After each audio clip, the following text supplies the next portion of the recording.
Hi, my name is Naila Rabbani, and in this video I would like to tell you the potential novel therapeutics of ASD targeting proteotoxicity using Glo1inducer. So our blood test the biomarkers we studied to develop blood tests, we got to find a lot more than we were expecting.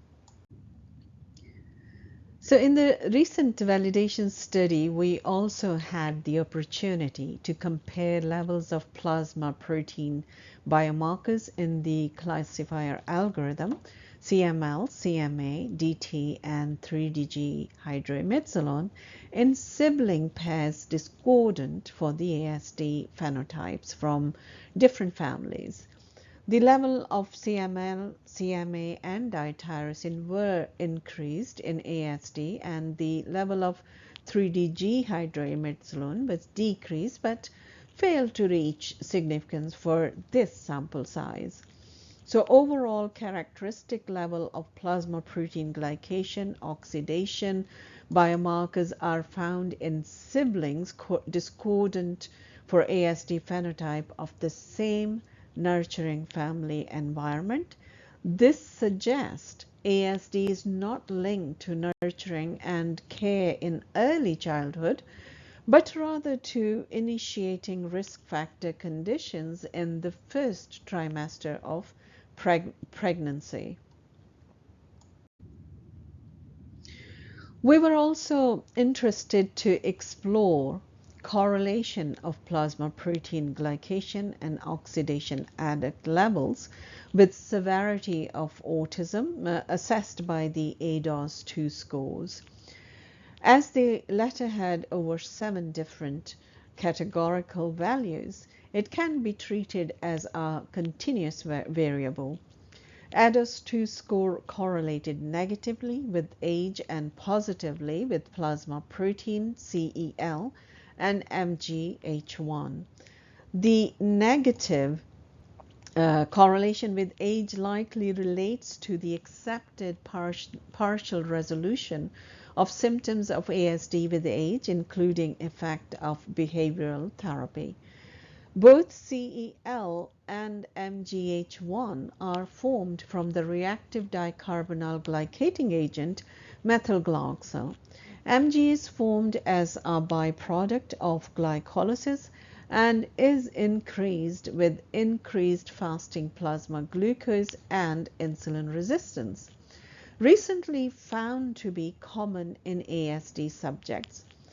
This may suggest that the severity of ASD is linked to increased exposure of Mg and Mg.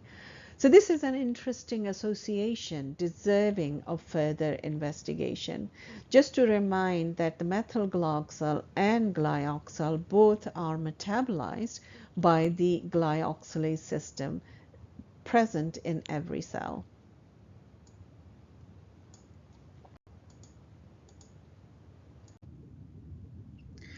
So insulin resistance is increased in ASD. In the study by Manko et al., insulin resistance was found increased in children with ASD, as he presented data in the table on this slide.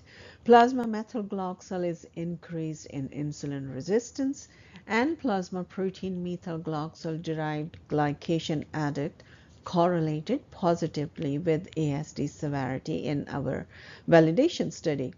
So methylglyoxal may be a risk factor for severe symptoms of ASD. As well as diagnosing ASD, we would like to be able to alleviate severe symptoms with safe treatment. There is now potential role for dietary supplements which reverse insulin resistance and decrease methylglyoxal.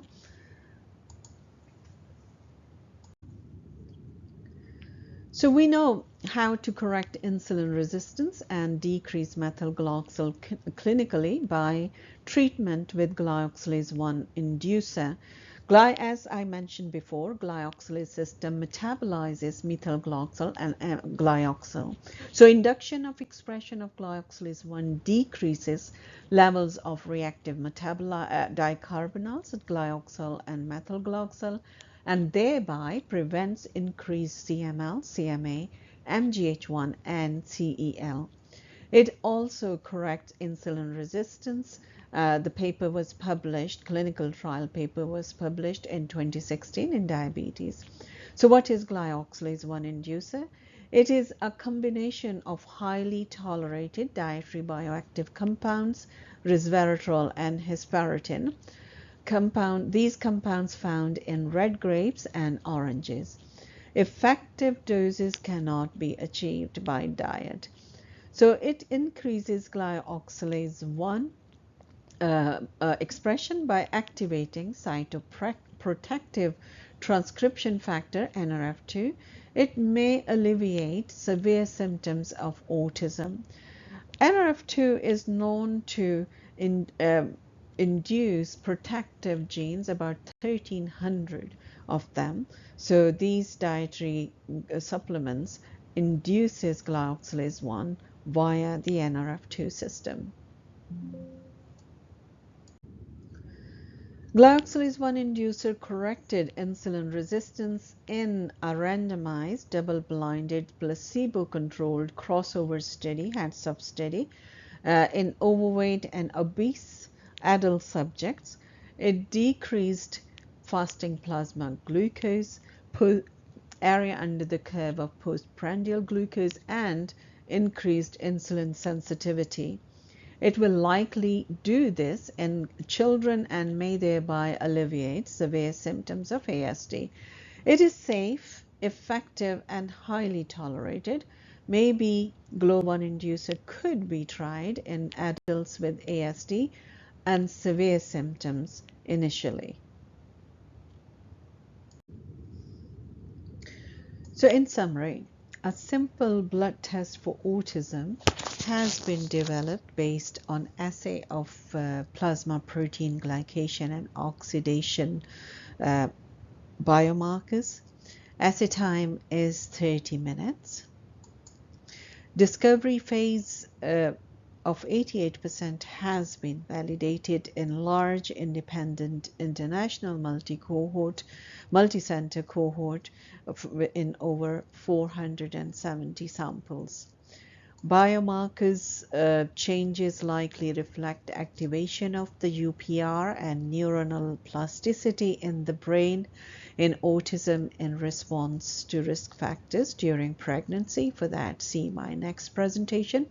With population prevalence of 3% applied after pre-screening, our test gives ensuring child development experts see positive cases and children with and without ASD are accurately diagnosed. We are now inviting and engaging with clinical diagnostic providers to partner regulatory approval and clinical offering of our blood test. Glo1inducer may offer a potential treatment for severe symptoms of ASD. With that, I'd like to thank you for listening. And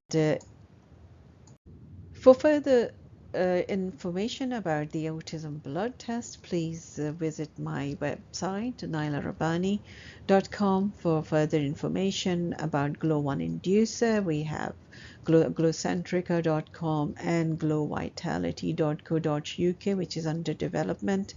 And please, for further information about the progress of blood test, follow us on LinkedIn, X, Facebook, and Instagram. Thank you.